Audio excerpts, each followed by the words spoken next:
네, 안녕하세요. 네, 계명대학교 이윤석입니다. 오늘 해양수산부 한국행정학회 기획 세션으로 해양수산부 부산 이전과 균형 성장에 대해서 저희가 이제 세션을 갖게 되었습니다. 먼저 드리고 싶은 말씀은 오늘 이제 우리 귀하신 저희 김동훈 교수님, 북경대 교수님 모시고 발표를 듣고요. 이거는 이제 우리가 사실 이제 어떤 발표에 대한 그 학술적인 어떤 그러한 좀 비판적인 논의보다는 여기 계신 분들이 이제 해양수산부 부산 이전과 이전에 따라서 어떻게 우리가 균형 성장을 이룰 수 있을까에 대해서 한국행정학회 또 연구자들께서 좀 진지하게 같이 이제 브레인스토밍을 하고 이러한 논의를 통해서 우리나라 발전을 위해서 좀 더 이바지하고자 하는 세션입니다. 그래서 목적을 제가 말씀드리고요. 먼저 오늘 참석하신 분들 발표자부터 토론자까지 제가 잠시 소개를 하도록 하겠습니다.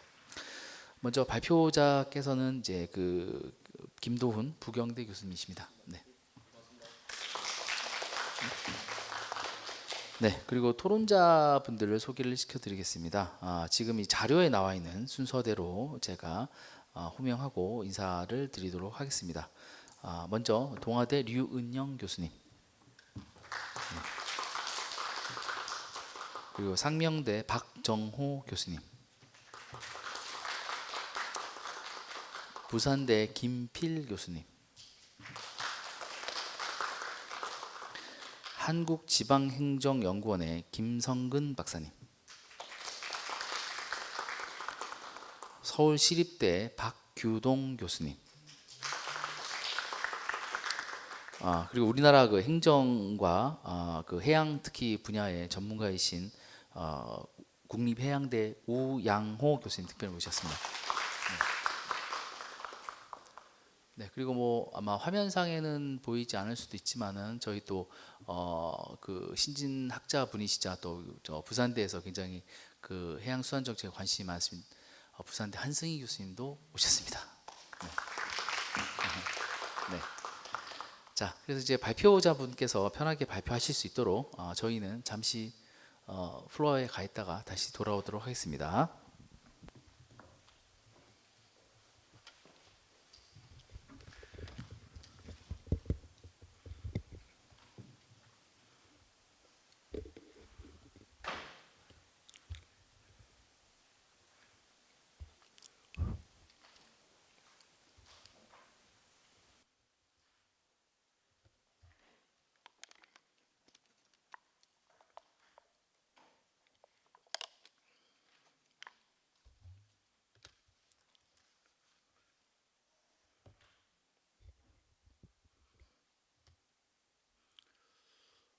발표를 시작할까요?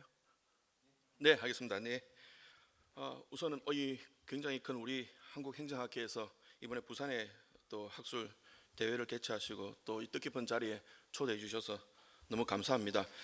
처음에는 이 주제를 받고 도대체 뭘 이야기를 해야 될까? 지방 지역 성장과 전국의 균형적 발전, 답은 뻔하지 않습니까? 잘해야 된다라고 하는 게 답인데 여기서 이제 어떻게 좀 하나의 또 토론거리를 만들어내고 또 한번 고민을 해볼까라고 하는 저도 고민을 하면서 이 자료를 한번 만들어봤습니다.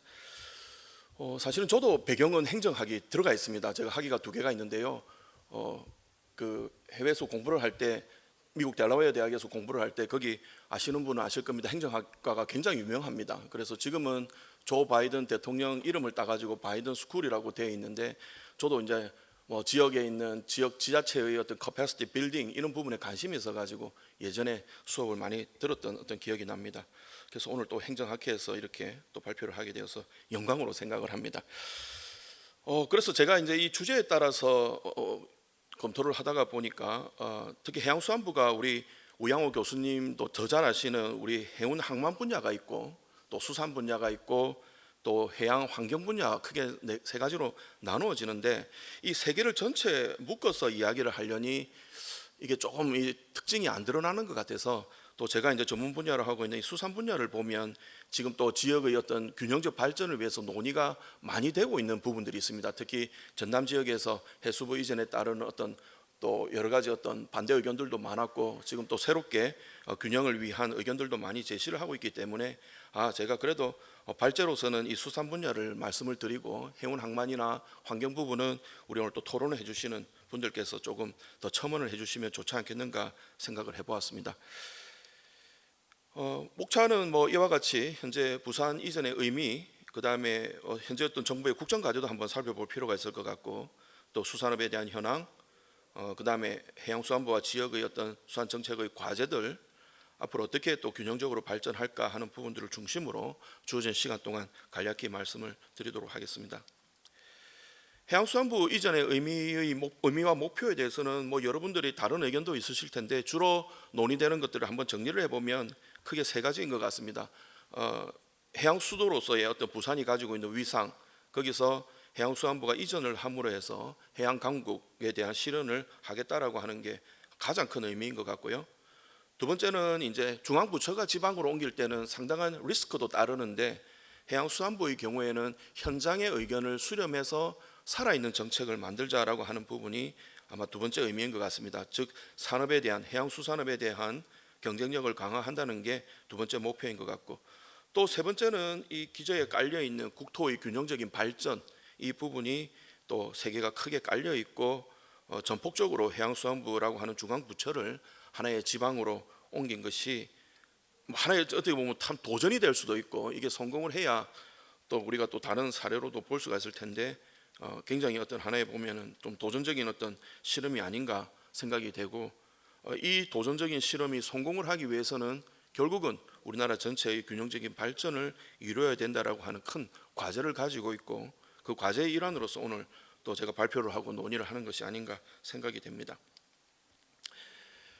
공약상이나 국정 과제를 보면 수산 분야에 대한 어떤 진짜 성장, 이거는 뭐 수산 분야뿐만 아니고 이번에 국정 과제의 키워드가 진짜 성장이었습니다. 그래서 해양수산 분야도 마찬가지로 이제 진짜 성장을 한번 하자라고 하는 것이 큰 비전이었고, 두 번째 이제 구체적으로 국정 과제를 보면 해양수산과 관련되어 있는 것들이 이제 북극 항로라고 하는 키워드가 부산을 중심으로, 또 해양수산부가 부산을 이전을 하는 하나의 키워드로서 작동을 했습니다.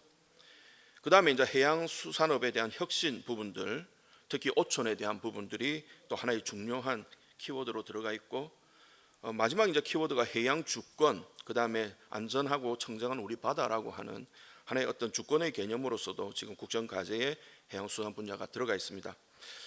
조금 아쉬웠던 부분은 우리가 농산어촌, 농업과 항상 수산업을 우리가 묶어서 이야기를 하는데, 농업 쪽에 보면은 이 국가 전략 산업, 그 다음에 국가가 책임을 지는 농정, 뭐 이런 부분들이 지금 수산 부분이 상당히 어떻게 보면 빠져 있습니다.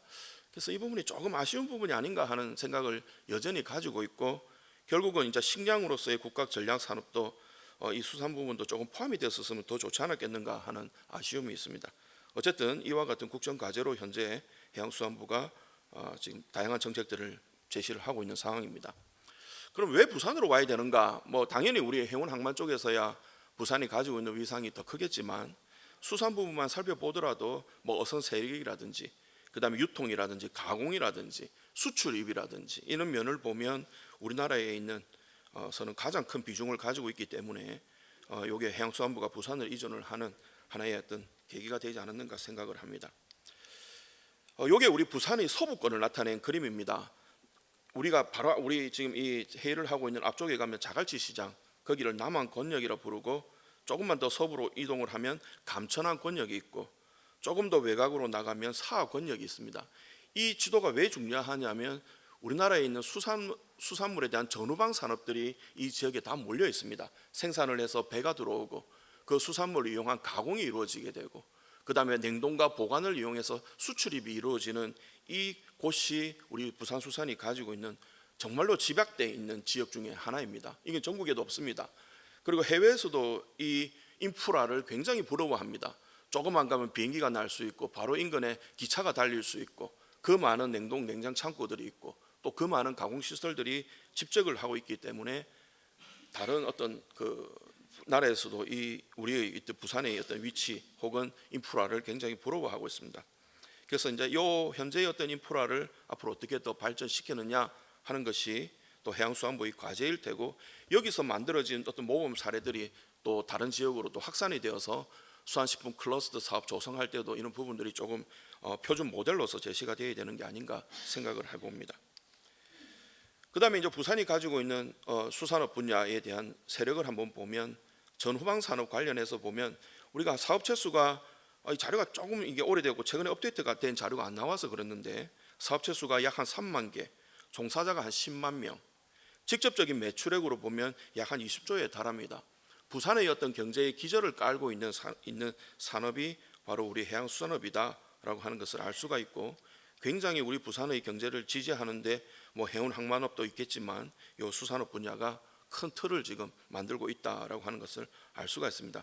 그래서 해양수산부가 부산으로 왔을 때 이러한 어떤 전후방 산업을 다 연관해서 발전을 시켜야 되고, 이 발전된 것이 또 다른 지역에도 발전을 시킬 수 있는 하나의 모범 사례가 되어야 된다라고 생각을 합니다.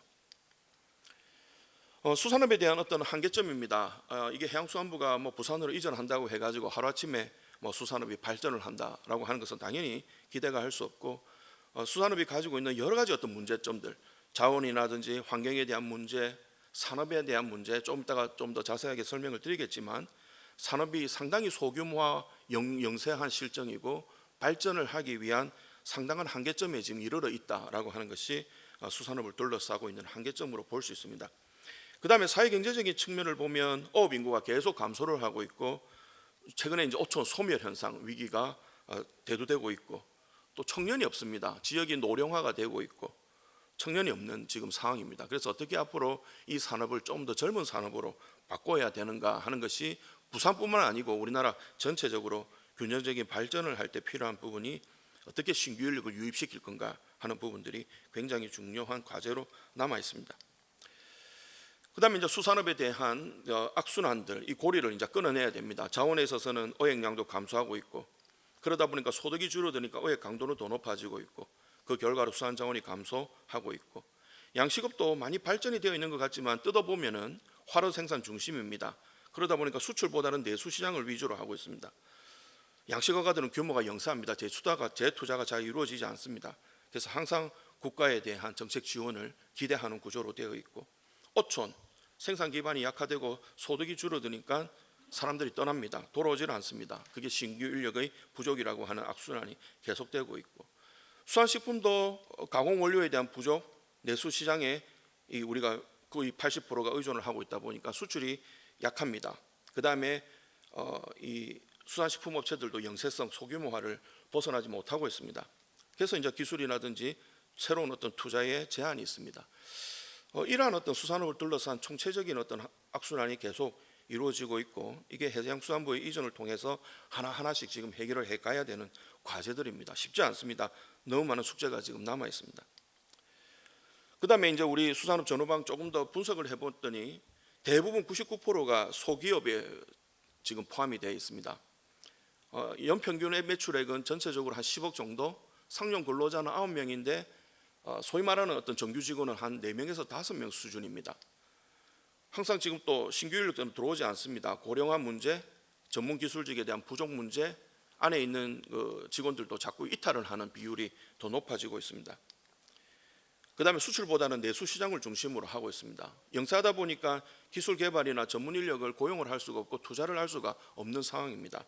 자, 이 부분들이 이제 계속 아까 우리 악순환으로서 쳇바퀴가 거의 한 20, 30년 동안 지속되어 왔습니다. 이 부분은 이제 어떻게 끌어낼 것인가 하는 부분들.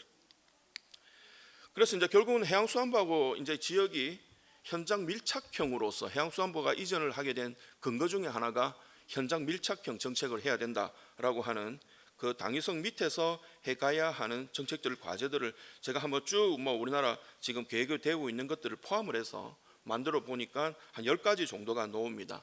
이 10가지 정도를 해양수산부가 이전을 통해서 이 문제를 해결을 해야 되고, 이걸 해결을 해야 또 다른 지역의 수산 분야 성장에 좋은 정책이 또 제시가 될 수 있기 때문에 이런 부분들이 이제 앞으로 많이 이제 개선이 되어야 되는 부분들입니다.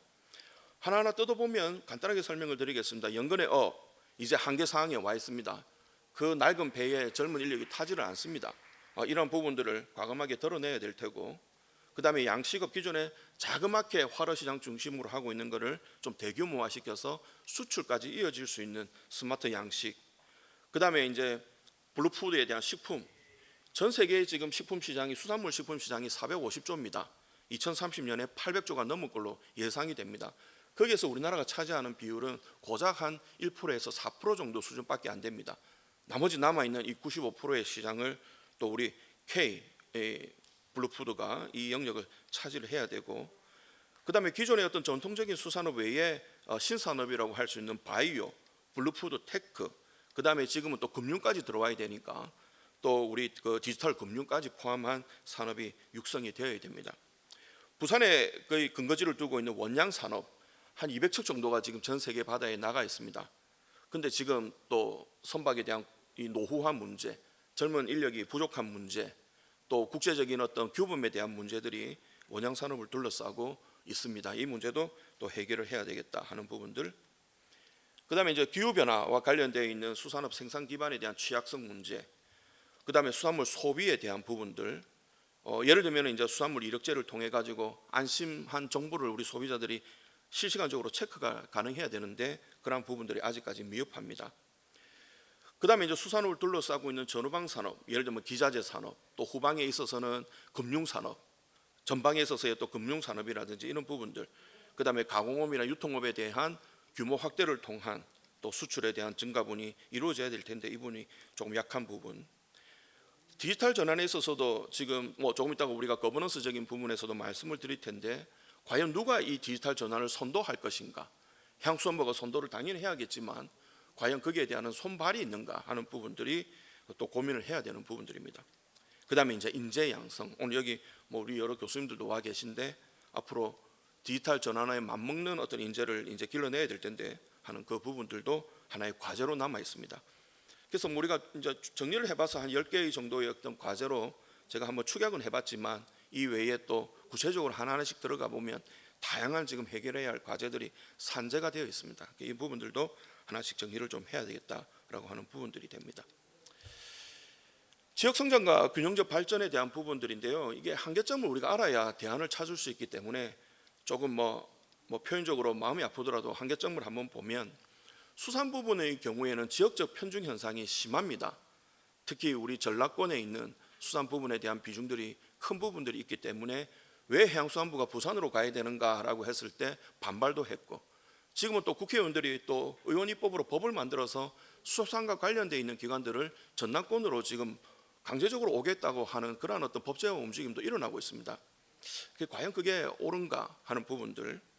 그다음에 이제 균형적인 발전을 위해서는 거버넌스, 손발이 되어서 움직여 줄 수 있는 거버넌스가 체계적으로 갖추어져 있어야 되는데, 혹은 중앙정부와 지자체 정부 사이의 어떤 긴밀한 협력 관계가 있어야 되는데 과연 그것이 있는가 하는 부분들. 우리가 말로는 균형적 발전해야겠지만 실제적으로 움직일 수 있는 플레이어가 있는가 하는 부분들을 오늘 아마 토론에서도 우리 토론자분들께서 좀 집중적으로 토론을 해주셨으면 하는 부분입니다. 수산업에 대한 지역적인 편중을 보면 양식업의 경우에는 사실은 저 전남권에서 제일 큰 비중을 차지하고 있습니다. 여러분 잘 아시는 김양식 이런 부분들은 전남권이 주가 되어 있습니다. 그래서 사실은 우리가 해양수산부에서 부산으로 이전하고 난 뒤에 여러 회의를 하더라도 충청권이나 전남권에 계시는 전문가들이 사실은 이 부산까지 오기가 어려운 입장입니다. 그래서 그런 어떤 협의를 할 때 지역적으로 조금 어려운 부분들이 현재 상존을 하고 있고, 또 여러 가지 어떤 가공업체나 이런 부분들도 타 지역에 많은 비중들이 차지를 하고 있고, 실제로 어업인 수, 우리가 이제 어업 공동체라고 하는 5천 개를 보더라도 전남권에서 압도적인 우위를 차지하고 있습니다. 그러니까 어업에 종사하는 사람의 인구로 따져 보면 실질적으로 전남이나 우리 충청권이 더 많은데 우리 해양수산부는 부산에 와 있다 보니까 저런 지역이 조금 소외가 되는 것이 아닌가라고 하는 목소리가 한참 지금 나오고 있는 상황입니다. 그래서 균형 발전을 위한 지금 뭔가 대안이 만들어져야 이 해양수산부의 어떤 이전에 대한 의미가 더 극대화되지 않을까 생각을 합니다. 말씀드린 어가 인구 보면은 전남권이 약 한 40%를 차지하고 있습니다. 우리가 부울경해서 부산, 경남, 울산 이거를 다 합쳐도 사실은 이제 전남권보다는 어가 인구 수적인 측면에서는 지금 더 압도적인 우위를 전남권이 차지하고 있기 때문에 이 부산으로 이전한 것에 대한 불만들이 여전히 상존을 하고 있는 것이 사실입니다. 그 다음에 이제 거버넌스적인 측면인데요. 요게 제가 미리 한번 말씀을 드리고 넘어갈게. 우리가 농림 쪽을 한번 보면 농림축산식품부를 중심으로 해서 밑에 보면 농촌진흥청이라고 하는 또 국가 조직이 있습니다. 그 다음에 지자체가 또 가지고 있고요. 그 다음에 시도에서 가지고 있는 기술원이라고 하는 것이 있고 군구의 단위에 있는 기술센터들이 쫙 이게 모세혈관처럼 지역에 펼쳐져 있습니다. 그러니까 농림축산식품부에서 정책을 만들거나 기술을 개발을 하게 되면 농촌진흥청을 통해서 지역에 있는 지자체뿐만 아니고 기술원, 그 다음에 기술센터를 통해서 모세혈관처럼 이 정책과 기술들이 전파가 쫙 되게 되는 구조로 되어 있습니다. 그래서 농업 쪽은 사실은 농림축산식품부가 어디를 가더라도 이 균형적인 발전을 하기가 쉬운 구조로 되어 있습니다. 그런데 아쉽게 우리 해양수산부에 있어서는 청이 없습니다. 해운항만청은 있지만 수산 분야에 보면 수산청이 없습니다. 과거 97년도에 해양수산부가 만들어질 때 기존에 존재하던 수산청이 사라졌습니다. 그러니까 해양수산부가 정책을 만들어도 지역으로 지금 뭔가 정책이나 기술을 보급시킬 수 있는 것은 없습니다. 비어 있습니다. 그러다 보니까 이 정책에 대한 균형적인 발전에 상당한 지금 한계가 있다. 그러면 또 말씀드린 대로 지자체가 또 해양수산부 긴밀하게 하면 되는 거 아니냐 하니까 이 거리가 지역적인 어떤 이 거리가 또 한계점으로 되고 있고 또 해양수산부와 지자체 간에 또 어떤 정책을 공유할 수 있는 이런 기회도 지금은 상당히 제한적이다라고 하는 것이 이 거버넌스적인 측면에서의 우리가 취약한 부분입니다.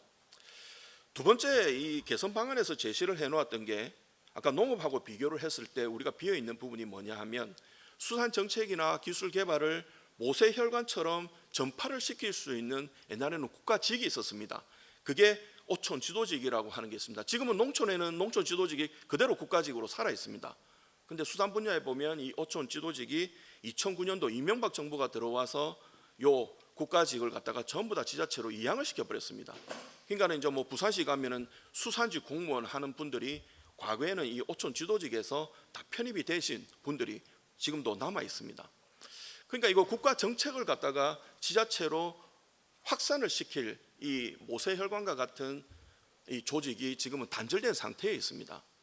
그러니까 이게 정부는 있고 지자체는 있고 중간에 연결고리가 없고 지자체가 사실은 굉장한 어떤 역량을 가지고 중앙 정부를 이끌고 가야 되는데 현재는 또 그러지도 못한 어떤 실정에 있어서 과연 이러한 상황에서의 어떤 균형적인 발전을 우리가 기대할 수 있을까라고 하는 부분입니다. 그래서 이게 우리가 행정학회가 딱 이 부분, 이 행정 거버넌스에 대한 측면은 앞으로 더 시간을 가지고 고민을 해주셔야 됩니다. 어떻게 우리가 더 나은 거버넌스 체계를 만들어 갈까 하는 부분들을 좀 타 사례와 비교를 해서 고민을 좀 해주셔야 됩니다. 수산 부분에 있어서 잘 나가고 있는 나라들, 뭐 대표적으로 미국, 노르웨이 이런 나라를 우리가 꼽습니다. 거기도 보면은 이런 수족이 되는 행정기관들이 여전히 활발하게 역할을 해주고 있기 때문에 지금 더 발전을 하고 있습니다. 그래서 가장 우리가 병목이 되고 있는 이 부분들을 어떻게 우리가 앞으로 해결할까 행정학회에서 좀 많이 고민을 해주시기를 간곡히 부탁을 드립니다.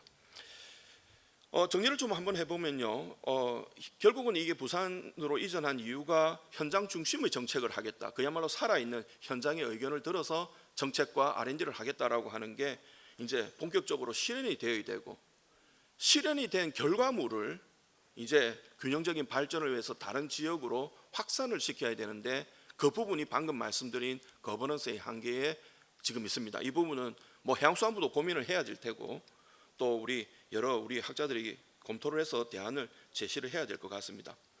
뭐 그러나 저러나 이제 부산으로 왔기 때문에 부산에서의 어떤 역할이 굉장히 큽니다. 항상 저도 주문하는 게 해양수산부가 부산 이전이 끝이 아니고 부산이 앞으로 어떻게 해양수산부를 이용을 하느냐가 핵심이 됩니다. 그래서 부산에서 좋은 어떤 모범 사례를 만들어내어서 전남지방, 충북지방, 강원지방 다른 지역으로 이 모델을 자꾸 보여줘야 이게 균형적인 확산이 그나마 가능하지 않을까. 그래서 다른 지역으로의 모범 사례 활용이 바로 그 의미가 되고 이게 이루어져야 국가 전체의 어떤 균형적인 발전이 도모되지 않겠는가.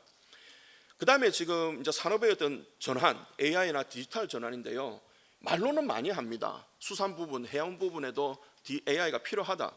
그런데 막상 우리가 이 부분을 뜯어보면 플레이어가 없습니다. 누가 주도를 하지? 해양수산부가 주도를 할까? 돈이나 예산은 주겠지요. 정책은 만들어 주겠지요. 제도는 만들겠지요.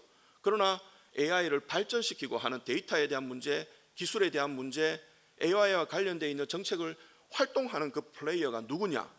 부산시냐? 그렇지도 않습니다. 거기도 사람적인 제한이 있고요. 그럼 이 부분을 누가 할 것이냐 하는 부분이 지금 이제 우리가 고민을 해야 되는 내용들이 되겠습니다.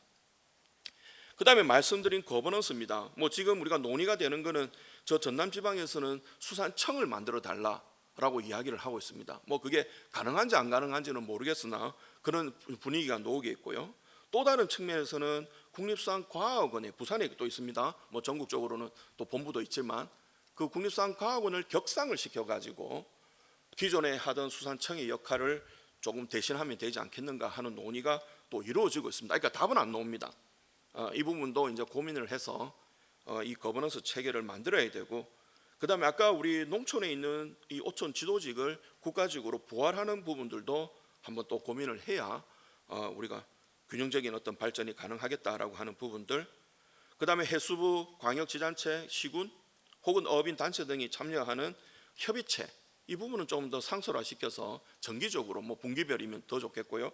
상설 운영을 해서 서로의 정책을 공유하고 개발된 기술을 공유할 수 있는 그런 어떤 하나의 어떤 그 운영체가 있었으면 좋겠다라고 하는 부분들입니다.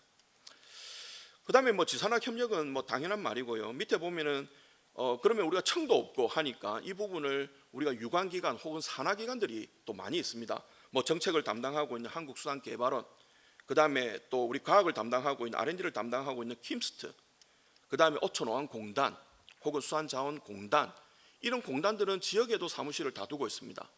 그러면 이러한 기관들이 이제는 좀 중복됨이 없이 명확한 역할을 가지고 활동을 해줘야 되지 않겠는가. 지금은 뭐 그 기관들의 어떤 존재의 이유나 또 확산을 위해서 여러 가지 어떤 중복되는 사업들도 일부 이루어지고 있는데, 그러한 어떤 역할과 기능을 한번 재조정을 해서 균형적인 발전을 도모하는 것도 한번 꼼꼼하게 한번 검토가 되어야 되지 않는가 한번 생각을 해봤습니다. 예, 제가 뭐 발제니까 여러 가지 좀 토론 사항을 우리 행정학회 우리 회원님들께 좀 부탁을 드리고 좋은 좀 아이디어나 답을 앞으로 많이 제시해 주셨으면 더욱 감사하겠습니다. 예, 이상 발표는 마무리하겠습니다. 고맙습니다.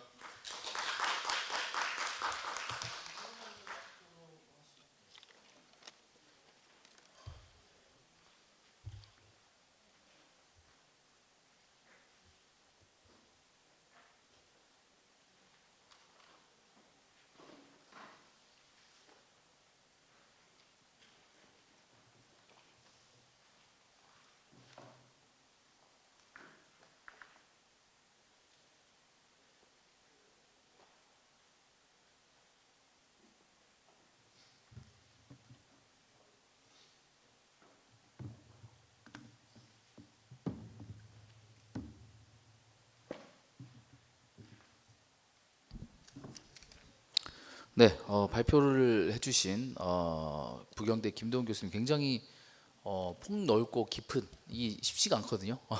넓으면서도 깊은 발표라는 게 쉽지가 않은데 정말 전문가시다라는 걸 제가 새삼스럽게 정말 그 정말 이 뭐라 합니까, 리스펙트, 이걸 한국말 옮기려고 했는데 잘 안 되네요. 네, 그렇습니다. 감사합니다. 네. 아닙니다, 아닙니다. 그러니까 역시 그 해양 정책학 박사이시자 또 경영학 박사시니까 굉장히 이렇게 다양한 관점에서 말씀해 주시고, 특히 이제 뭐 저희가 현장 밀착형 행정을 한다라고 하지만은 실제로 이렇게 수산 분야의 거버넌스가 취약한 부분, 그러니까 어떻게 보면은 저희 행정학자로서도 굉장히 좀 뼈아픈 부분인데 이런 부분도 잘 지적해 주시고, 플러스 이제 식량 부분의 어떤 국정과제 부분이라든지 AI 활동 플레이어 부분까지도 말씀해 주셔서 너무 사실 그 저희가 더 할 말이 있을까 싶을 정도로 완벽하게 잘 해주셨습니다. 근데 저희는 그래서 이 그 교수님께서 해주신 논의를 좀 더 보태서 저희가 행정학적으로 어떻게 저희가 잘 구성을 하고 어떤 이런 취약화 거버넌스 체계를 이제 개선할 수 있을까에 대해서 말씀을 나누도록 하겠습니다. 먼저 제가 아까 소개는 사실 이제 이 자료에 있는 순서대로 말씀을 드렸지만은 토론 순서는 역시 대가이신 우리 한국해양대학교의 우양호 교수님부터 해서 왼쪽으로 넘어가도록 하겠습니다. 대략 제가 보기에는 한 5, 6분 정도는 시간이 충분히 있으시니까 충분히 말씀해 주시면 되겠습니다. 네. 감사합니다. 네. 네, 안녕하십니까.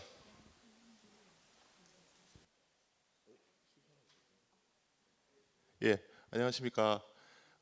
한국해양대학교에 근무하고 있는 우양호라고 합니다. 발표는 잘 들었고요. 뭐 제가 모르던 것도 몇 가지 들어가 있어서 재미있게 들었는데 플로어에 오늘 많이 계시기 때문에 저는 뭐 첫 번째 주자로서 좀 가볍고 재미있게 토론을 좀 하고자 합니다. 한 세 가지 정도를 말씀드릴 건데 첫 번째는 이제 수산어업인의 정치 세력화 문제를 이야기할 겁니다. 두 번째는 20년 해양수산부 96년도에 생겼거든요. 이명박 정부 5년 때 해체됐던 5년을 빼면 25년 때쯤 됐습니다. 25년간 전국 수산인들의 수건이었던 해양수산부 제2차관 수산차관 신설에 대해서도 말씀을 드릴 거고요. 세 번째는 부산시하고 해양수산부의 수산 거버넌스 협업 일체화 문제를 말씀을 드릴 겁니다. 1번이라서 제가 토론 1번이라서 좀 조금 약간 길게 말씀드릴 건데 첫 번째 문제는 이제 전국 수산인의 정치 세력화 문제입니다. 제가 논문을 제가 썼거든요. 여기에 대해서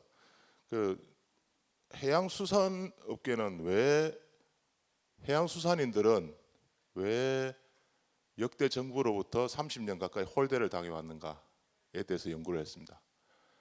결론은 뭐냐면은 논문의 결론은 정치 세력화가 부재했다. 특히 수산인들의 정치 세력화가 되지 않았다라는 것입니다. 지금 해양수산부 생기고 나서 뭐 교수님 잘 아시겠지만 헤게모니 싸움이 있어 왔거든요, 처음부터. 그래서 보통 규범적으로 보면은 해양수산부면은 이제 해운 항만, 그다음에 수산 이렇게 두 파트로 나눌 수가 있는데 규범적으로 보면 5대5나 6대4가 돼야 돼요. 근데 이제 지금 실질적으로 보면은 8대2 정도 돼 있거든요. 수산이 20% 정도밖에 안 됩니다. 다 해운 항만 물류로 해양수산부 기능이 돼 있거든요. 그래서 지금 오늘 발표자 교수님께서 하신 여러 문제들도 그런 데서 다 파생이 되는 겁니다. 그래서 정부 컨트롤 타워에서부터 이 헤게모니 싸움에서 정부 부처부터 그렇게 갈려 있기 때문에 이거는 뭐 수산인들이 아무리 힘을 써도 이거는 이게 정책이나 예산이나 이런 데서 밀리기 때문에 계속 이렇게 영세성을 면할 수밖에 없다. 그러면 어떻게 되느냐? 해운 항만은 그럼 어떻게 헤게모니를 지게 되었는가? 해양수산부에 처음부터 출발이 좋았고요. 그 다음에 해운 항만 물류 쪽은 정치 세력화가 잘 돼 있습니다. 예를 들면 한국해운협회, 한국항만협회, 한국해기사협회, 선원노련, 한국성급, 그 다음에 뭐 해운 공기업들도 엄청 많거든요. 자, 이 사람들이 다 세력화가 되어 있습니다. 그래서 여기서부터 이제 해수부에서 뭐 관료직을 마치면 여기에 또 가기도 하고 그래서 정관 문제도 다 이런 데서 불거지고 이렇게 됐었거든요. 예, 정치 세력화가 잘 되어 있습니다. 그래서 항상 대통령 선거나 그런 선거철만 되면은 막강한 로비를 행사합니다. 그래서 해운 항만 쪽에는 계속 걸렸어요. 반면 수산은 전국적인 수산어업인 단체가 없습니다. 어민단체, 어업인단체, 수산인단체들은 지역별로 파편화가 돼 있어요. 쪼개져 있기 때문에 이 연합이 안 됩니다. 그래서 제안하는 것은 전국 수산인 네트워킹을 해야 됩니다. 그래가지고 이 단체로 헤게모니를 쥐고 이제 주요 대통령 선거나 총선이나 이럴 때마다 나서서 협상을 해야 됩니다. 그래서 지금 부산시장에 당선되신 전재수 시장님이 해양수산부 장관할 때 해수부 2차관 수산차관을 신설을 하겠다고 했어요. 근데 이제 불과 3개월 만에 또 바뀌셨잖아요. 지금 장관님 황 장관님은 그 저번 주에 차관을 새로 저번 주에 임명하셨습니다. 북극항로본부장을 차관으로 임명을 하셨고, 이분은 30년 관료 항만물류 또 관료 전문가입니다.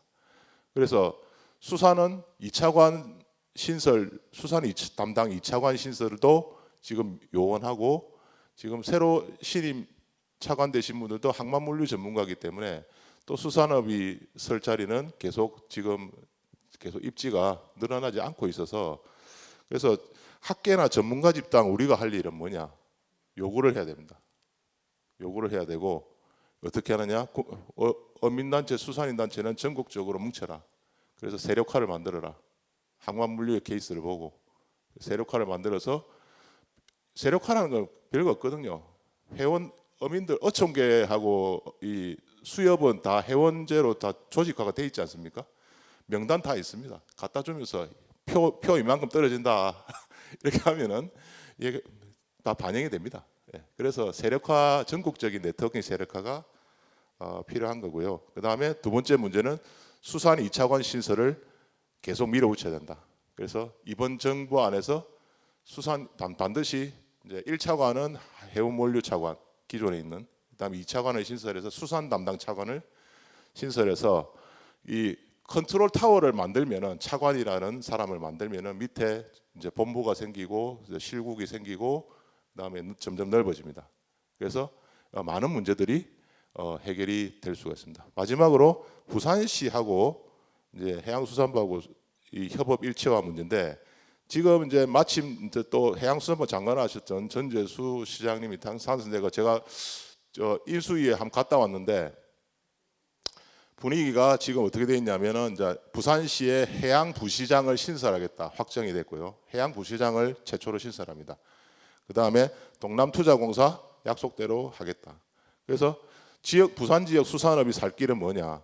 부산시하고 해양수산부하고 협업 체계, 즉 수산 담당 2차관을 만들고, 이 수산 담당 2차관이 부산시 해양부시장과 네트워킹을 해서 이제 부산 지역 수산업을 살릴 수 있는 그런 방안이 마련돼야 되고, 그리고 부산시장, 그다음에 정황정부가 강력하게 밀고 있는 동남권 투자공사, 투자공사에서 여기서 이제 펀딩의 한 10% 20% 정도는 수산업에 투자할 수 있도록 이렇게 전문가나 학계에서 반드시 요구를 해야 된다. 그래서 앞으로 이 정부 내에서 이제 이 수산업 발전을 위해서 이제 이렇게 좀 학계나 전문가가 나서서 요구하고 이제 이렇게 좀 그래 해야 될 일이 상당히 많다는 점을 말씀드립니다. 이상입니다. 네, 감사합니다. 역시 그 우양 교수님께서 거시적이고 정치적인 관점에서 수산인의 어떤 정치적인 문제라든지 아니면 해수부의 그 제2차원이라든지 이런 굉장히 큰 그 그림부터 스타트를 끊어주셨습니다. 감사합니다. 네, 다음으로 윤영 교수님. 네. 저희가 그 발제자인 김도훈 교수님의 제목이 저희 이제 해양수산부에서 받은 과제명입니다. 그래서 발제자 교수님은 사실은 저희의 전문가로 모셔서 발표를 시킨 건데요. 저희 과제 끝날 때까지 발표자인 김도훈 교수님과 토론자인 우양훈 교수님은 계속 평생 AS 개념으로 계속 저희 자문단으로 좀 활동해 주시기 바랍니다. 지금 해양수산부에서 제가 부산 입장에서 아마 해양수산부가 부산에 해줄 수 있는 걸 잘 뽑아내야 된다라는 것을 우리 김도훈 교수님께서 말씀드렸는데요. 해양수산부 같은 경우에도 지금 현재 주력 핵심 과제가 5분야에서 수산 분야는 4번째 꼭지입니다. 그러니까 4등인 거죠. 그래서 그 부분을 좀 잘 지적을 해주신 것 같습니다. 그리고 이 분야에 좀 많은 그런 다양한 의견들이 종합적으로 모여져야 전남 이전이 아니라 부산 이전의 당위성 이런 부분이 있을 거라고 생각합니다. 네. 저는 이제 수산 분야 관련해서 사실 이게 자문을 받기 위해서 마련된 자리인데요. 그래도 수산 분야에서 한번 말씀해 보면은 저희가 월요일 날 그 해양수산부 AX 전환과 관련해서 이 수산 분야에 대해서도 얘기를 한 부분이 있는데 여기에서는 저희가 이제 뭐 스마트 양식 쪽으로 가야 되는 부분, 우리 부산 같은 경우에는 광어랑 도다리가 양식을 좀 많이 하는 부분이 있거든요.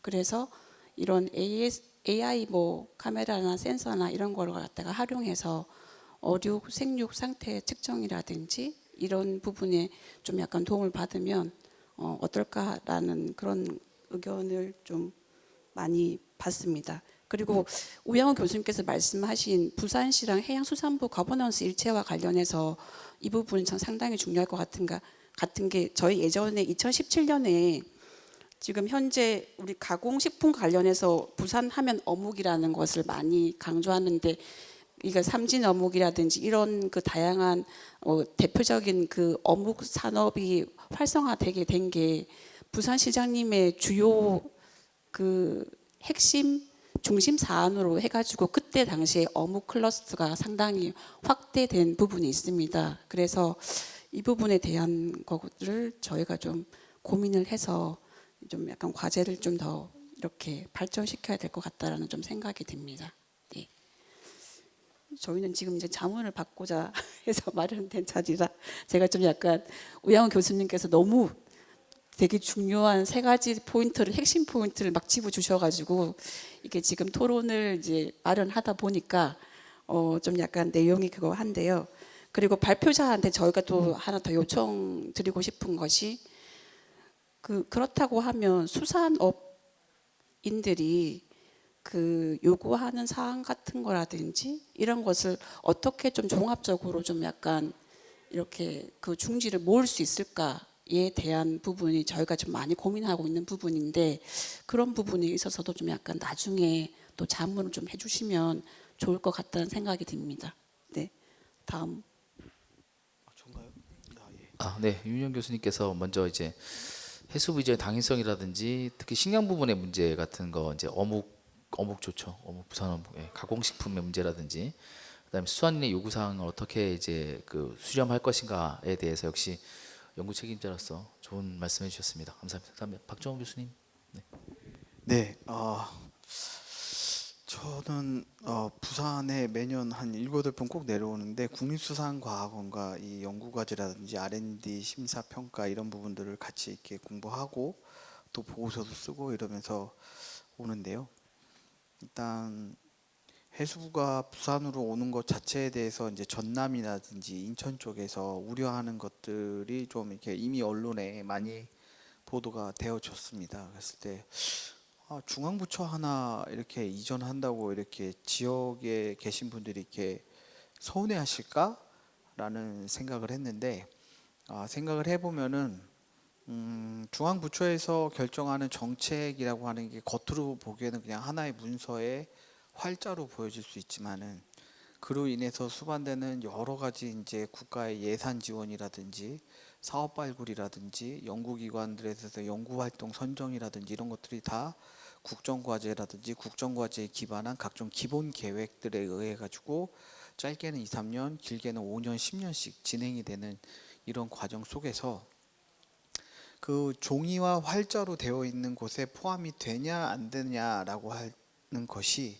향후 5년과 10년 뒤에 산업이라든지 품종이라든지 어떤 권역이라든지 이런 부분에서 소외가 될 수 있는 부분에 대한 우려들이 많이 있는 거구나라고 최근에 좀 많이 생각을 했습니다. 그렇게 봤을 때 저는 이제 행정학에서 이제 조직 인사, 성과 관리 쪽을 이제 많이 한다라고 봤을 때 아까 우리 김도훈 교수님께서 말씀 주셨던 부분에 대해서 어렴풋이나마 들었던 이야기들이 지금 다시 표면 위로 올라왔구나라고 생각을 했습니다. 첫째는 해수부가 이제 조직도를 보시면은 진짜 해운, 항만, 물류, 그 다음에 수산 이런 부분들이 있고 이제 북극 항로가 올해 6월에 이제 법이 통과가 됐고 12월부터 시행이 되는 상태에서 북극 항로 이제 위원회라든지 그다음에 본부라든지 센터라든지 이런 것들이 법령에 정의가 되어 있더라고요.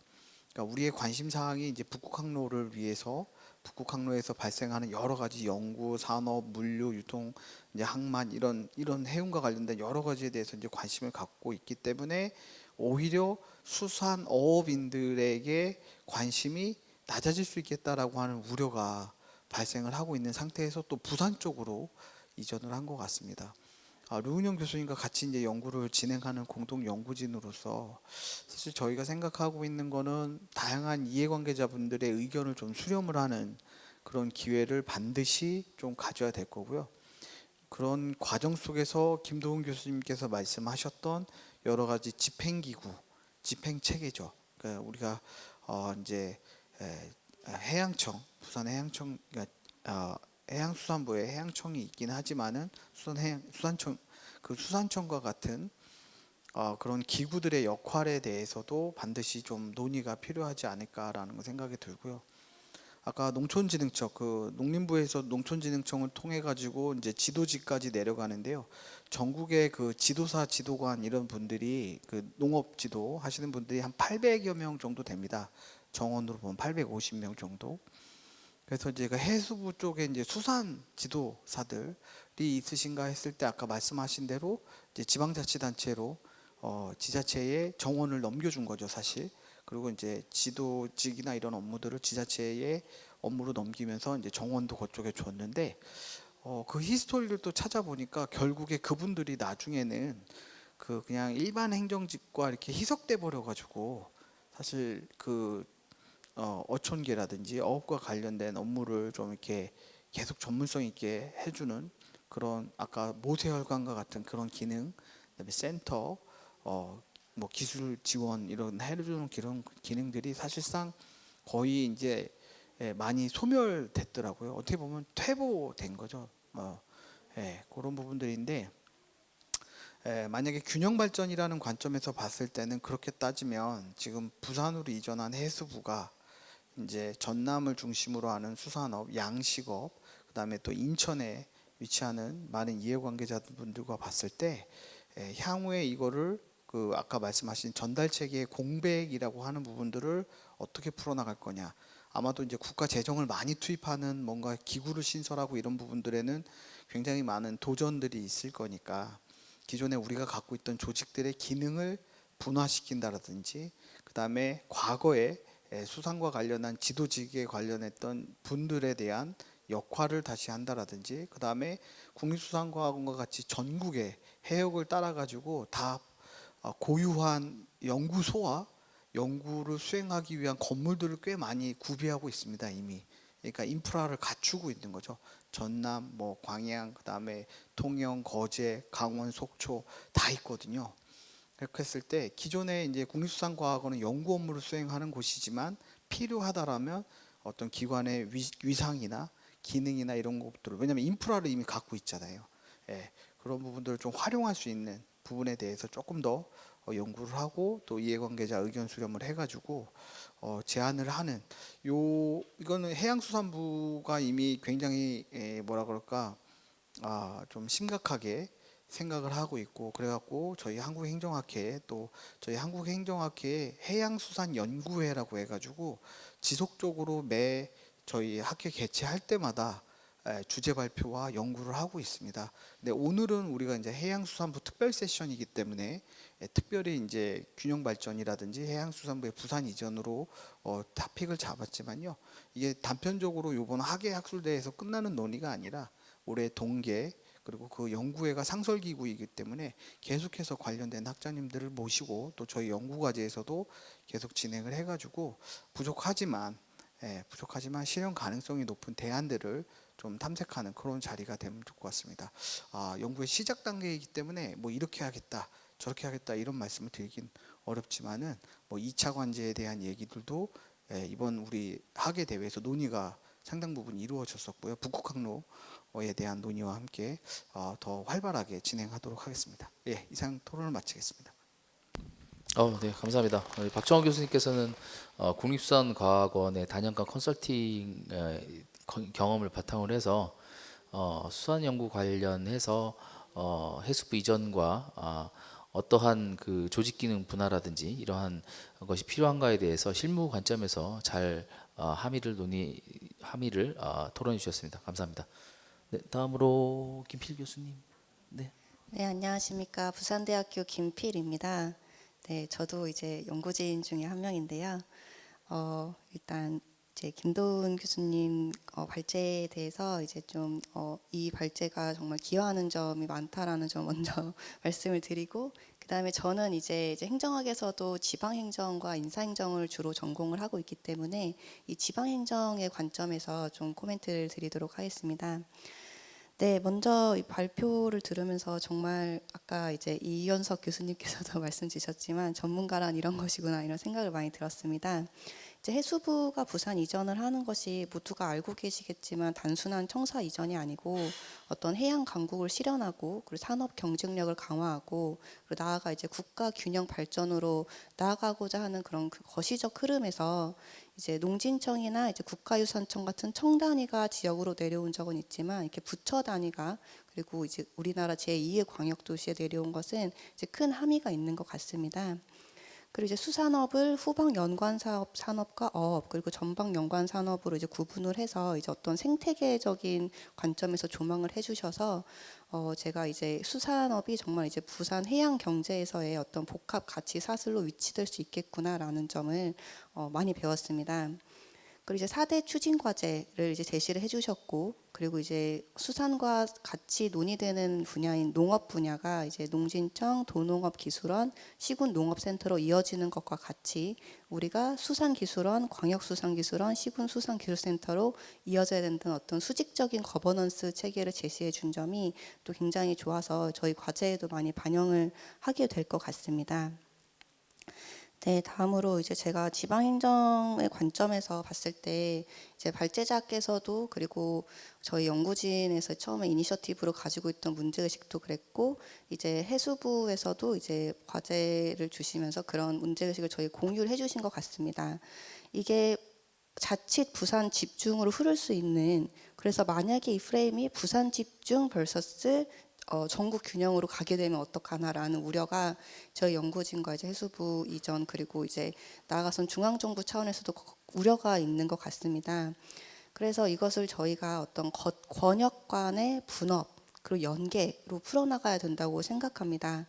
그래서 이제 해수부가 부산으로 내려온 것은 기존의 어떤 단일 거점형의 어떤 중앙주도적 거버넌스로부터 다핵형 거버넌스로 이제 좀 나아가고자 하는 그런 방향성을 갖고 내려온 것이라고 생각을 합니다. 그럼 여기서 부산광역시의 역할이 무엇이냐 하면은 이제 거점 간의 분업과 연계를 하는 과정에서 기존의 중앙정부가 하던 역할을 조금 더 지역 주도로 하는 게 아닌가라는 생각을 하고 있습니다. 그래서 이제 다른 지역들이 소외받는다는 것보다는 이제 지역은 또 지역의 정서를 잘 캐치하고 어떤 이해도가 높기 때문에 그런 부분들을 이제 해수부와 부산이 조직적으로 잘 연계해서 이끌어 나가야 된다는 것이 이제 저희 문제의식이라고 볼 수 있겠습니다. 그래서 이제 앞서 토론자분들께서 이제 구체적인 조직 구조에 대해서 논의를 해주셨고 이제 해양 부시장이라든지 아니면 펀딩의 퍼센티지라든지 이런 부분을 논의를 해주셨기 때문에 이제 저는 여기서 문제의식이 이렇다 정도만 짚고 넘어가도록 하겠습니다. 이제 두 번째로는 우리가 이제 수직적인 전달 체계를 추가해서 어떤 수평적인 거버넌스 논의를 할 때 어떻게 보면은 지금 최근에 논의되고 있는 어떤 행정통합 이슈가 이제 비껴나갈 수 없을 것 같습니다. 이제 수평적인 초광역 거버넌스에서 이제 지금은 행정통합이라는 가장 어떻게 보면은 유연성이 떨어지는 그런 조합이 논의되고 있지만 원래 이제 특별지방자치단체라는 조금은 유연성이 있는 그런 부분에 이제 조직 설계가 논의가 많이 되어 왔습니다.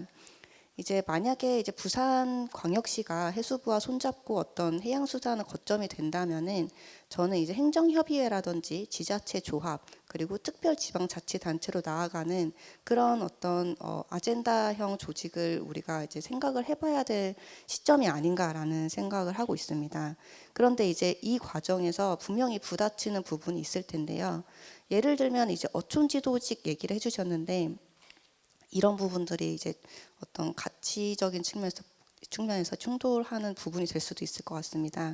이제 먼저 이게 이제 지방직으로 전환된 계기는 어떤 재정 분담이라든지 이제 자치분권의 기조에 따라서 이제 이양이 된 건데요. 사무이양 수준에서.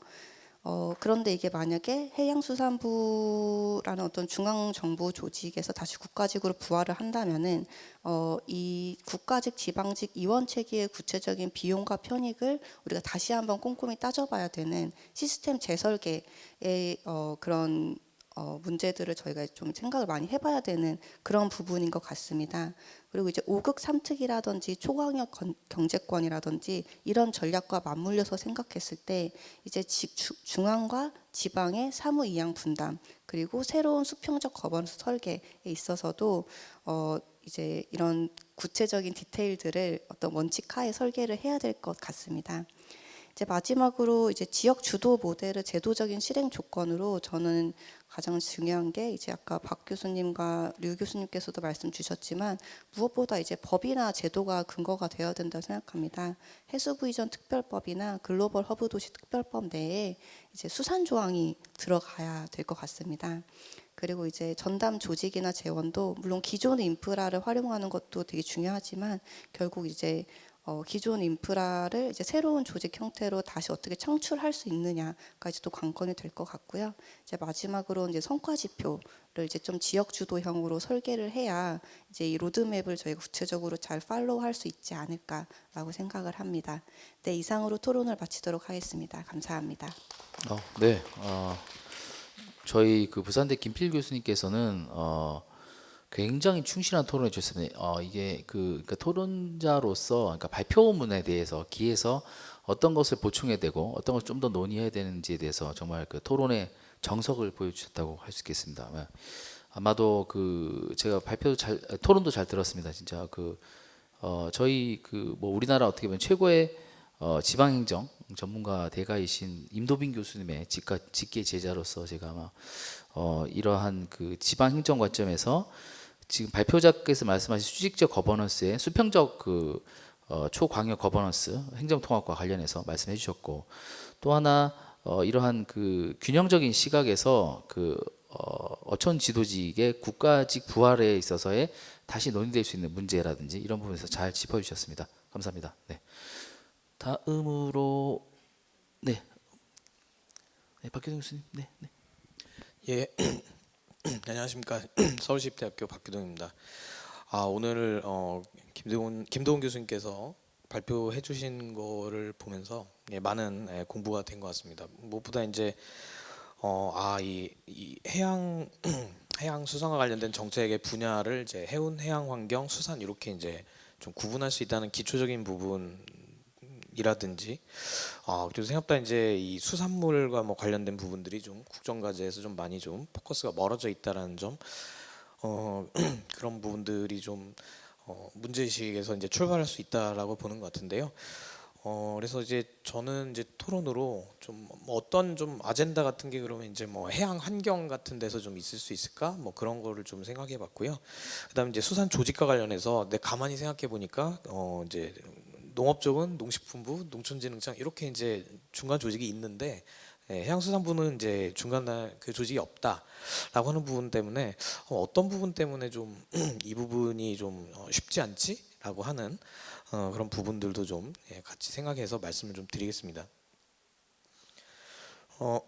우선은 이제 뭐 해양 환경과 관련된 부분은 오늘 뭐 발표의 내용은 아니었지만 그 가만히 보니까 좀 해양과 관련된 이 바다와 관련된 부분들이 지금 우리나라 이제 정책 체계에서 이야기하는 그 산림이나 뭐 산촌하고 굉장히 좀 비슷한 부분이 많더라고요. 그러니까 이제 뭐 이 산림이나 산촌 이쪽도 항상 애매한 부분이 뭐냐면 뭐 예를 들면 산촌이다 그러면은 농촌하고 산촌 경계가 뭐냐 뭐 이렇게 이제 되는 부분 때문에 애매해서 대부분 이제 농촌에 흡수되어서 진행되는 경우가 많고 어촌도 좀 비슷하지 않을까 싶습니다. 이제 실제로 그 어떤 그 터전이 되는 그러니까 어떤 그 업으로서의 그 공간은 이제 바다인데 실제로 이제 뭐 거주하는 곳은 이제 육지이기 때문에 그런 이제 영역에 좀 뭐 모호한 부분 그런 것들이 좀 있지 않을까 싶긴 한데요. 그래서 좀 이제 그 큰 방향은 그거 아닐까. 분명히 다 겹치는 부분이 있을 수밖에 없는 게 이 해양 쪽의 또 영역 아닐까 싶습니다. 그러니까 예를 들면은 뭐 그 기후 위기나 환경과 관련해서 이제 생각해 보면은 이거는 뭐 환경이니까 기후환경에너지부에서 하는 영역 아니냐라고도 뭐 볼 수 있는데요. 뭐 예를 들면 이제 뭐 이런 키워드들이 있다고 하더라고요. 뭐 블루 카본 뭐 개념 같은 것들이 있는데 뭐 갯벌이나 이제 뭐 그 해조류 등의 해양 그 생태계가 그 흡수하는 탄소량이 좀 더 많다. 예, 그 일반적인 숲보다 많다. 그래서 어떤 기후 정책에 있어서 굉장히 중요한 그런 지점으로 해서 이제 이것을 이제 좀 블루 카본이라고 하는 개념으로 뭐 부르는데요. 이런 부분들은 이제 해양 환경 분야에서 지속적으로 좀 추진해야 되는 거 아닌가. 그래서 뭐 부산에 뭐 국제금융센터 같은 거 있으면은 뭐 해양 탄소 배출권 뭐 거래소 같은 것까지 뭐 구상해서 뭐 해보는 것도 어떨까 뭐 그런 생각들 좀 들어서 한번 상상력을 발휘해서 좀 이야기를 좀 꺼내봤고요. 그다음에 이제 좀 생각보다 이제 뭐 저는 그냥 뭐 요새 좀 뭐 그 달리기 같은 거 하고 관심 많아가지고 이제 뭐 러닝 뭐 옷 같은 거 뭐 이렇게 보고 하면은 그 재생 섬유로 만든 것들 많이 썼다라고 이제 기업에서 홍보하는데 근데 가만히 생각해보면 이제 예를 들면 이제 어촌에서도 폐어구 같은 것들 뭐 많이 나오고 미세 플라스틱 문제 같은 것들도 있으니까 뭐 이런 부분들을 이제 잘 모아서 뭐 나일론 원사 같은 거 뭐 납품하는 뭐 그런 뭐 산업 같은 것들 뭐 업사이클링 같은 것들도 충분히 생각해 볼 수 있는 그런 해양 환경에서의 정책 영역이 아닐까라는 네, 뭐 그런 좀 생각이 들었고요. 그다음에 오늘 이제 제가 부산에 4일째 머물고 있는데요. 이제 여기 그 새벽에 막 친수공원 이제 이런데 뭐 산책 가고 이제 달리기 하고 하다 보니까 크루즈가 이제 되게 대형 크루즈가 있었는데 매연이 엄청나게 많이 나오더라고요. 그래서 뭐 이게 뭐 왜 계속 그 우리 소위 말하는 이제 자동차 공회전하고 똑같은 건데 저거 안 할 수 없을까 했는데 이제 실제로 그런 뭐 기술 같은 것들 이제 고민하는 것들이 있더라고요. 그래서 이제 육상에서 뭐 그 정박히는 경우에는 뭐 이제 전원 같은 거 이제 뭐 육상에서 공급하게 하는 뭐 그런 산업들 뭐 이런 것들이 이제 할 수 있는 영역이 아닐까. 라고 해서 이제 해양 환경과 관련된 뭐 그런 어젠다가 좀 있지 않을까라고 생각을 해봤고요. 그 다음에 이제 그 이 수산 쪽 그게 이제 조직과 관련해서는 네, 우영우 교수님께서도 말씀해 주셨는데 근데 가만히 생각해 보니까 왜 이게 수산 쪽이 조직화가 어려우냐 그리고 이제 관련된 이제 중간 조직 구성이 좀 쉽지 않냐라고 하니까 뭔가 이게 그 핵심으로 삼을 수 있는 그 구심점이 되는 게 좀 찾기가 쉽지 않을 것 같다는 생각이 들더라고요. 그러니까 예를 들면 농촌진흥청 해가지고 이제 조직이 있는데 농촌진흥청에서의 뭐랄까 이제 지금은 이제 굉장히 다양화가 됐지만 가장 핵심이 되는 건 뭐냐면은 쌀입니다. 쌀. 예, 쌀에서부터 시작됐고 70년대 저고가 정책 이런 거 하면서 이제 농민들이 뭐 피해를 받았다라고 하는 그런 부분들이 이제 굉장히 좀 하나로 좀 인식이 되어 있고 그렇기 때문에 이제 소위 말해서 우리가 많이 하는 뭐 아스팔트 농사를 짓는다 뭐 이런 이야기들은 이제 들어봤지만 이제 뭐 어업이나 이제 수산인들이 이제 그런 조직화는 이제 들어본 적이 없는 거죠. 그리고 이제 대부분 이제 다른 품목들을 농업인들이 재배를 하는 것 같아도 꼭 항상 쌀 농사를 져요.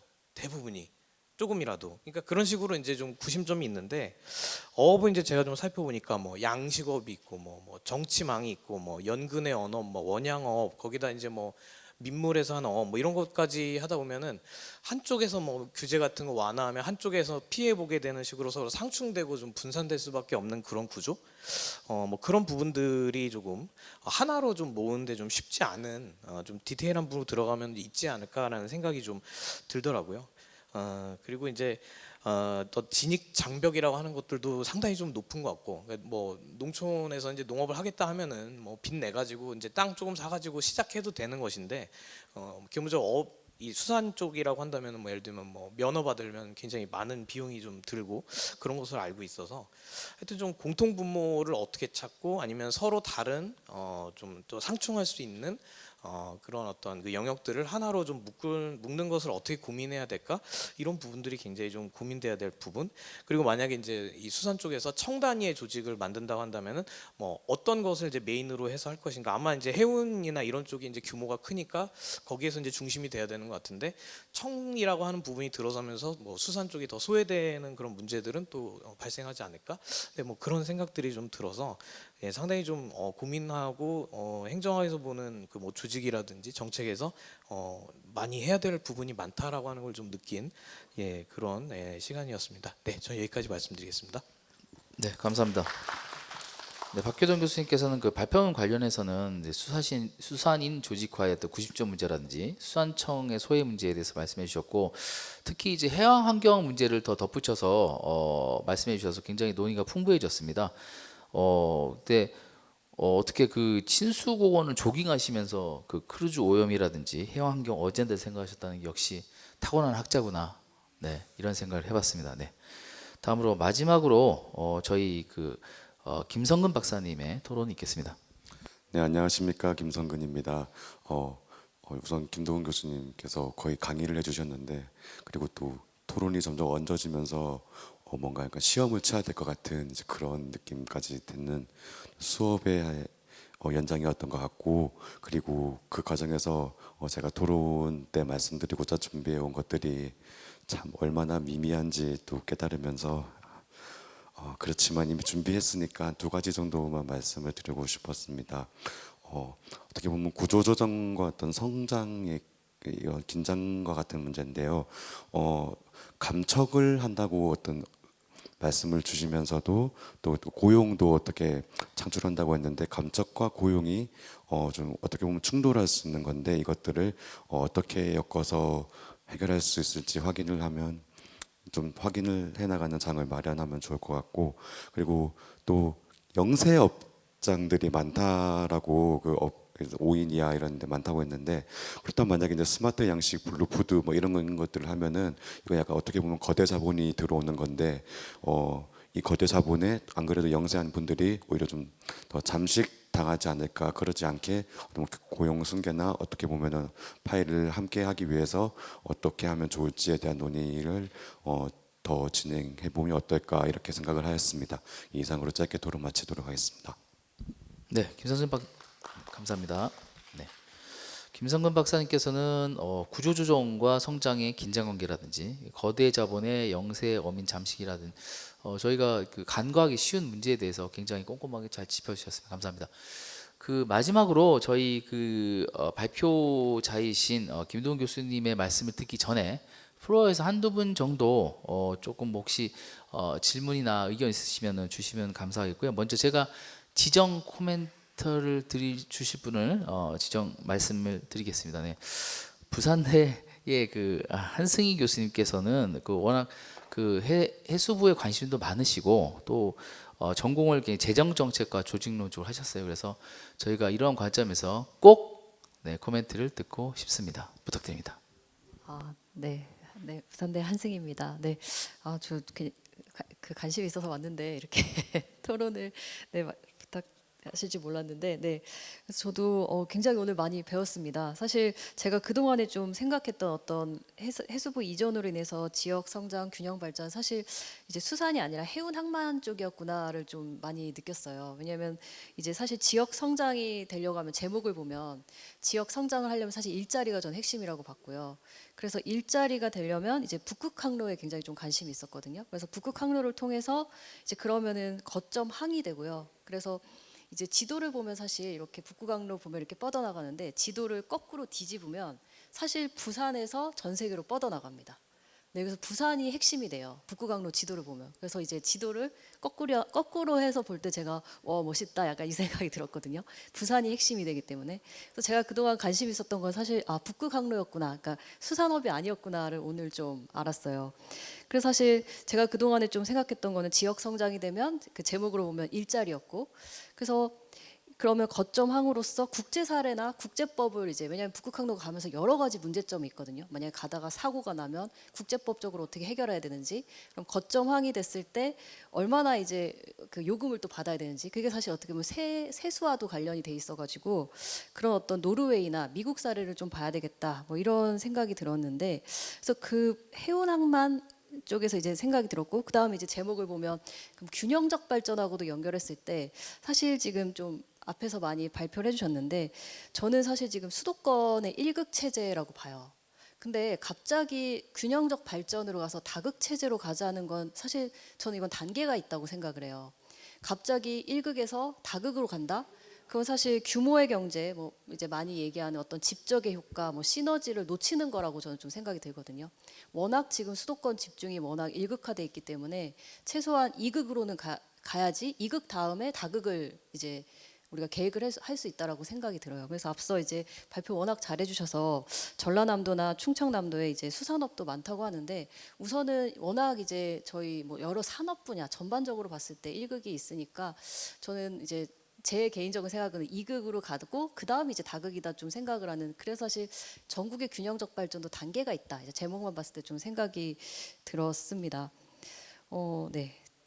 그다음에 제가 여러 가지 생각이 많이 해서 만약에 근데 그게 안 된다고 하면 아까 이제 김필 교수님이 말씀해 주신 것처럼 권역 간의 어떤 분업과 연계가 굉장히 중요해져요. 만약에 이게 정치적이나 정무적으로 다극이 돼야 된다면. 근데 사실 이 분업과 연계가 이렇게 단어는 쉬운데 정말 어려운 얘기거든요. 뭐 학교도 마찬가지지만 사실 서로 조직이 달라버리면 이 분업과 연계가 굉장히 어렵기 때문에 이때는 저희 이제 행정학 쪽에서 거버넌스 측면에서 굉장히 또 많은 논의가 될 수 있지 않을까 생각이 들었고요.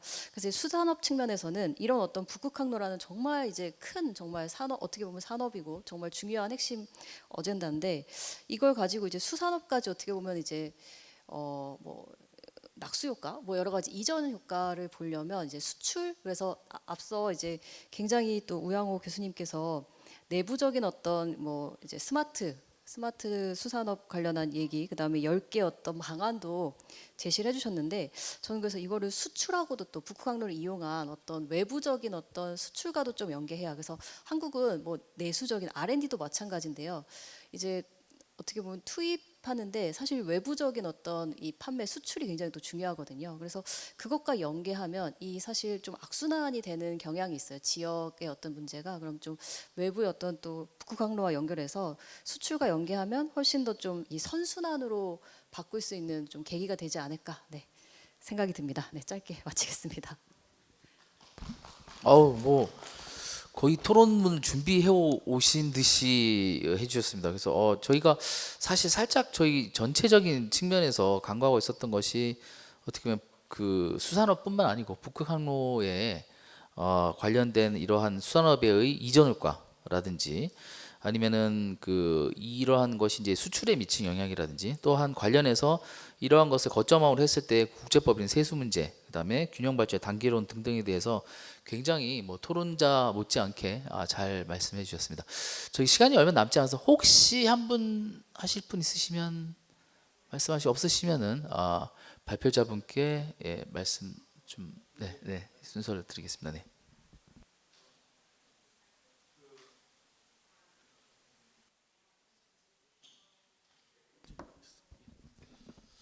그래서 우리 처음에 우리 박정호 교수님이 발제해달라고 했을 때 제가 아무 고민 없이 하겠습니다라고 했던 이유가 우리 오늘 또 행정학회에 계시는 우리 회원님들의 앞으로의 의견이 좀 많이 이제 우리 중앙정부에도 반영이 되었으면 하는 저의 사심이 사실은 들어가 있었습니다. 그래서 오늘 그게 적중했다라고 생각이 들고 또 앞서도 우리 토론자님들 말씀해 주신 내용이 저도 오늘 너무 많이 배웠고 또 생각하지 못한 부분들이 있었습니다. 근데 앞으로 이런 부분은 한번 좀 고민을 해 주십시오. 이게 해운하면 키워드가 딱 있습니다. 99%입니다. 우리나라 무역 수출입의 99%를 담당을 하거든요. 그러니까 이 키워드를 가지고 가면 예산 따기도 쉽습니다. 근데 이 수산업은 농업하고 달리 주식이 아니거든요. 그러니까 이제 우리 기재부 공무원들이 흔히 말하는 게 아니 왜 돈 들여서 우리가 이거 하려고 해. 그냥 해외 가서 값싼 수산물 사 먹으면 되지. 너 하지 마. 이 논리가 강합니다. 그러니까 해양수산부에서 수산 부분을 담당하는 공무원들이 기재부 가면 번번이 퇴짜를 맞는 이유가 그런 부분들이 있습니다. 근데 우리 여기 계시는 교수님들 더 잘 아시겠지만 에너지하고 식량은 절대로 필수 작업을 가져가야 되는 분야인데 우리가 쌀만 먹고 살 수 없잖아요. 솔직히 우리 그 쌀 먹는 양보다 1년에 수산물 우리 먹는 양이 더 많습니다. 지금은. 이제 그런 것들은 지금 우리가 잘 모르니까 우리가 흔히 쌀 하면은 당연히 지켜야지. 해운 하면은 당연히 우리 있어야지라고 하는 그러한 뭐라고 할까요? 좀 이게 이슈의 문제에서도 조금 소외가 되어 있는 부분들. 그다음에 아까 우양호 교수님 말씀해주신 세력화에 대한 부분들 정말 중요한 지적을 해주셨습니다. 정확하게 지적을 해주셨고, 다음에 아까 또 우리 류은영 교수님이 어업인들의 의견을 모을 수 있는 방안 하면은 좀 해서 많이 이 정부에 대한 건의도 하고 하는 부분들이 있는데요. 저도 한 10여 년을 이걸 지켜보면서 그 부분을 좀 포기했어요. 왜? 물어보면 아주 단편적인 것만 건의를 하세요. 이게 큰 틀에서의 건의가 아니고 당장 내가 어업을 할 때 작은 규제 이거 하나 해결해 주세요. 정부에서 직불금 15만 원 주는데 요거 조금 더 올려주세요. 이런 건의들밖에 안 합니다. 그래서 제가 오히려 막 역설적이지만 어민 의견을 듣는 게 오히려 저는 때로는 독이 될 수도 있다. 차라리 우리 이런 행정학회에 대한 큰 틀의 의견을 들어서 정책에 반영하는 게 더 크게 도움이 되겠다는 생각을 역설적으로 해봅니다. 예. 그게 이제 아까 우리 우양우 교수님 말씀과 또 우리 류은영 교수님 말씀하고의 또 합치되는 문제가 좀 그런 부분들이 있다라고 하는 부분들이 있고요. 그 다음에 우리 아까 우리 박 교수님 말씀해주신 감척에 대한 부분과 고용에 대한 부분이 상충하는 문제, 스마트 양식을 하면서 어촌을 또 살리겠다라고 하는 상충이 되는데 이게 이제 해답은 그겁니다.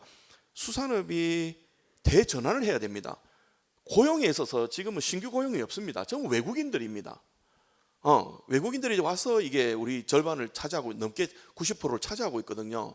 근데 외국인들도 유튜브 보고 있습니다. 아, 한국의 수산 분야 가면 돈도 적게 받고 적게 받는데 일은 엄청 많이 해야 되니까 안 옵니다. 수산 분야는 차라리 경기도에 제조권으로 가서 편하게 있는 게 낫지. 그러다 보니까 악순환이 계속되고 배는 지금 이 노후화가 됐습니다. 지금 고등어 잡는 배가 제일 젊은 배가 35살이고 제일 나이 많은 게 41살입니다. 배는 45년 쓰면 없어져야 되는데 이렇습니다. 지금 현재 제일 젊은 게 35입니다. 그러면 10년 뒤에 수산업을 우리가 보면 배도 없고 사람도 없는 그냥 기재부 말대로 그냥 이제 수입만 해 먹으면 되지 하는 형태로 직접 돌아갑니다. 이게.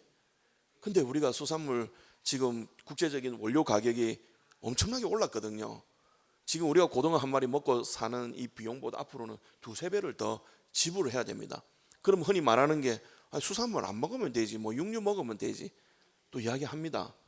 저 그 말하면 사실 할 말 없어요. 알았어요. 이제 소고기 많이 드세요라고 이야기밖에 안 하는데 이제 그런 일이 벌어질 수가 있습니다. 그래서 더 추가적인 제가 말씀은 여기 워낙 전문가들이시니까 안 하는데 마지막 제가 부탁은 우리 행정학회에서 아까 해양수산 분야 연구회도 생겼다고 하시니 좀 더 심도 깊은 정책적 연구를 해주셔서 좀 더 우리 해양수산부 말고 청와대라든지 또 다른 어떤 행안부라든지 이런 쪽에 좀 건의를 많이 해주셔서 요는 해운 항만을 포함한 수산 분야가 더 커질 수 있도록 해양수산부 전체가 더 커질 수 있도록 목소리를 조금 내주셨으면 대신에 탄탄한 논리를 가지고 설득을 하실 수 있도록 노력을 해주셨으면 더 고맙겠다. 그럼 제가 할 수 있는 능력을 더 벗어나고 우리 여기 계신 분들이 더 잘하실 것 같아서 제가 마지막으로 부탁을 드리면서 마무리를 하도록 하겠습니다. 너무 감사합니다. 초대해 주셔서. 예, 고맙습니다. 네. 안내. 네. 잠시 우리 한국행정학회 총무위원장이신 박정호 교수님부터 안내 멘트가 하나 있겠습니다. 예, 오늘 세미나가 좀 준비 기간이 충분치 않았음에도 불구하고 김도훈 교수님과 또 이렇게 훌륭하신 토론자분들이 말씀을 많이 주셨고요. 오늘 사실 킥오프입니다. 저희한테 있어서는. 그리고 어제 누구 만나셨죠? 오후 4시에? 예. 장관님께서도 굉장히 이 주제에 대해서 관심을 많이 가져주시고 그리고 또 저희가 7, 8월쯤에 이런 꼭 학술대회가 아니라 이제 토론회 같은 것도 좀 개최를 하려고 합니다. 그 자리에서는 더욱 다양한 시각과 또 다양한 분야에 또 종사하시는 연구자들뿐만 아니라 또 실무에 계시는 현장에 계신 분들을 모아서 좀 의견을 계속 수렴하는 저희가 플랫폼 역할을 하려고 합니다. 앞으로도 관심 많이 부탁드리겠습니다. 감사합니다. 네, 그렇다고 하십니다. 네. 오늘 예상은 어느 정도 하고 있었지만 그래도 예상 기대 이상으로 굉장히 폭넓고도 밀도 있고 깊이 있는 세션이 된 것 같습니다. 오늘 발표해 주시고 또 토론해 주시고 또 플로어에서 말씀해 주시고 또 참관해 주신 모든 분들께 감사 인사를 드리겠고요. 네, 저는 사회를 본 수산물을 사랑하는 계명대 행정학과 이윤석이었습니다. 감사합니다. 네.